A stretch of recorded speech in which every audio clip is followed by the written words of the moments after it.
রায়, হাইকোর্টে এসএসসির রায় ঘোষণা হলো। 2016 সালের সম্পূর্ণ নিয়োগ প্রক্রিয়া বাতিল করে দিল বিচারপতি দেবাংশু বসাক ও বিচারপতি মোহাম্মদ সাব্বার রশিদির বেঞ্চ। চাকরি গেল 25,753 জনের। মেয়াদ উত্তীর্ণ চাকরি প্রাপকদের বেতন ফেরতের নির্দেশ। 1 মাসের মধ্যে সুদ সমেত ফেরত দিতে হবে বেতন। সব উত্তরপত্র এসএসসির ওয়েবসাইটে প্রকাশ করতে হবে। এই মামলায় তদন্ত চালিয়ে যাবে সিবিআই। যাকে ইচ্ছা তাকে ডেকে জেরা করা যাবে, নির্দেশ কলকাতা হাইকোর্টের। তবে ক্যান্সারের রোগী সোমা দাসের চাকরি বহাল রয়েছে। হাইকোর্টের এই রায় অত্যন্ত গুরুত্বপূর্ণ, ঐতিহাসিক রায়। আমাদের যারা কম্পিটেন্ট পারসন তারা দেখছেন বিষয়টাকে ডিটেইলে। মধ্যশিক্ষা পর্ষদের তরফ থেকে আমরা এইটুকু বলতে পারি যে এত মানুষের ভবিষ্যতের বিষয়ে আইনের একটা কথা শুনেছিলাম, ন্যায় করতে গিয়ে একজন ইনোসেন্টও যেন ভুলবশত বঞ্চিত না হয় বা জাস্টিসের থেকে বঞ্চিত না হয়। মুখ্যমন্ত্রীর পদত্যাগ দাবি করছি। এসএসসির রায় দানের পর এমনই প্রতিক্রিয়া রাজনীতিবিদ তথা প্রাক্তন বিচারপতি অভিজিৎ গঙ্গোপাধ্যায়। এসএসসির মামলায় ইনি প্রথম সিবিআই তদন্তের নির্দেশ দিয়েছিলেন। আমি জোচ্চুর মিথ্যাচারী মুখ্যমন্ত্রী, যিনি জোচ্চুরিকে প্রশ্রয় দেন, যার সে তৎকালীন শিক্ষামন্ত্রী যিনি দালালি করেছিলেন, তিনি জেলে। তার যদি বিন্দুমাত্র লজ্জা বলে কোনো জিনিস থাকে, এক্ষুনি তার পদত্যাগ করা উচিত এবং এখন থেকে এই নির্বাচন রাষ্ট্রপতি শাসনের আলনে হওয়া উচিত। 26,000 মানুষের চাকরি গেছে, পাশে আছি। রায়গঞ্জে প্রচার মঞ্চ থেকে বার্তা মুখ্যমন্ত্রী। এই রায়কে চ্যালেঞ্জও জানান মুখ্যমন্ত্রী। এই রায় বেআইনি, রাজ্য সরকার শীর্ষ আদালতে যাবে জানান মুখ্যমন্ত্রী। এর আগেও এই মামলায় বারবার শীর্ষ আদালতে যায় রাজ্য সরকার। এবারও শীর্ষ আদালতে যাওয়ার কথা বলে সময় নষ্ট করতে চাইছে রাজ্য বলে মনে করছেন আইনজীবীদের একাংশ। আমিও বলে রাখি, আমরাও লড়ে যাব, লড়াই করব। যাদের কথা বলা হয়েছে চাকরি বাতিল করা হলো, চিন্তা করবেন না, হতাশ হবেন না, কেউ জীবনের ঝুঁকি নেবেন না। আমরা সবাই আপনাদের পাশে আছি এবং যতদূর লড়াই করার আমরা লড়াই করব। একজনকে দেখলেন না বিজেপির হয়ে ভোটে দাঁড়িয়ে গেল, তার অর্ডার ছিল এটা। ওনার পক্ষে রায় গেলে ঠিক, আর কোর্ট যদি বিপক্ষে রায় তাহলে ভুল, বেআইনি হয়ে যাচ্ছে। কত বড় দাম্ভিকতার কথা!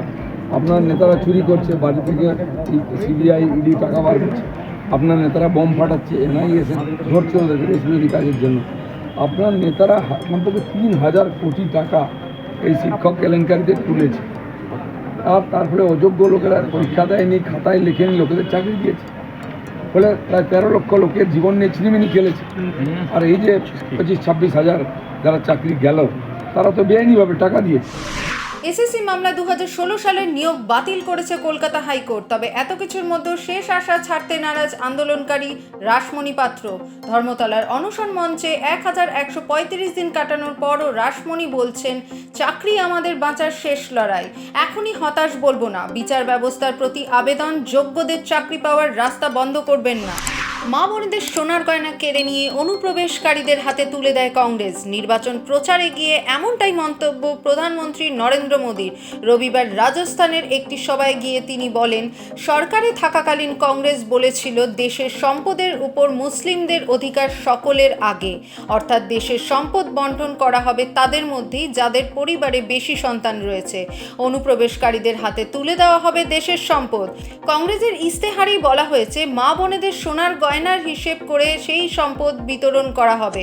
মনমোহন সিংয়ের সরকার তো বলেই দিয়েছে দেশের সম্পদের অধিকার মুসলিমদেরই, আপনাদের মঙ্গলসূত্রটা বাদ দেবেন না। এই মন্তব্যে পাল্টা সুর চড়িয়েছে বিরোধীরা। দেশের বহু সমস্যার থেকে নজর ঘোরাতে এইভাবে বিভেদের রাজনীতি ছড়াতে চাইছেন প্রধানমন্ত্রী। जीवन के सपनों से जुड़ा हुआ है, तुम उसे छीनने की बात कर रहे हो अपने मैनिफेस्टो में। गोल्ड ले लेंगे, सबको वितरित कर देंगे, और पहले जब उनकी सरकार थी उन्होंने कहा था कि देश की संपत्ति पर पहला अधिकार मुसलमानों का। বনগাঁ লোকসভায় বিজেপি তৃণমূল ধুন্ধুমার। বিজেপি প্রার্থী শান্তনু ঠাকুরকে ঘিরে বিক্ষোভ মহিলাদের। পাল্টা রাস্তায় বসে প্রতিবাদ জানান শান্তনু ঠাকুর। রাজ্যে গুন্ডারাজ চলছে বলে জানান শান্তনু ঠাকুর। এবার সন্ত্রাসবাদীদের নজরে অভিষেক বন্দ্যোপাধ্যায়। মুম্বাই থেকে গ্রেফতার এক অভিযুক্ত অভিষেকের বাড়ির সামনে রেকি করে বলে পুলিশ জানিয়েছে। ধৃত অভিযুক্তের নাম রাজারাম রেগে। মুম্বাই হামলার সঙ্গে জড়িত ছিল এই রাজারাম। অভিষেকের প্রাণ সংশয় আছে জানান তৃণমূল মন্ত্রী শশী পাঁজা। এটা প্ল্যান হচ্ছে, একটা ম্যাপ তৈরি হচ্ছে কি করে আমাদের নেতা নেত্রী, সর্বোচ্চ নেতা নেত্রী, তাদের জীবনহানি ঘটানো যায় 26/11 মতন, সেটা প্ল্যান হচ্ছে। আগামী 3 বছরে ভারতে বড়সড় কর্মসংস্থান করবে অ্যাপল কোম্পানি।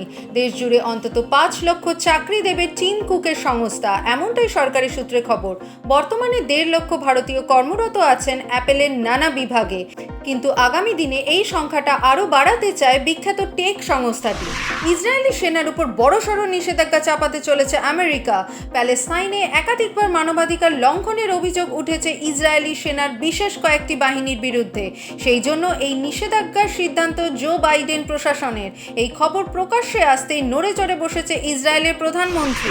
সকাল সকাল গোমড়ামুখো আকাশ, তবে গরম হাওয়ার হাত থেকে রেহাই ছিল না বঙ্গবাসীর।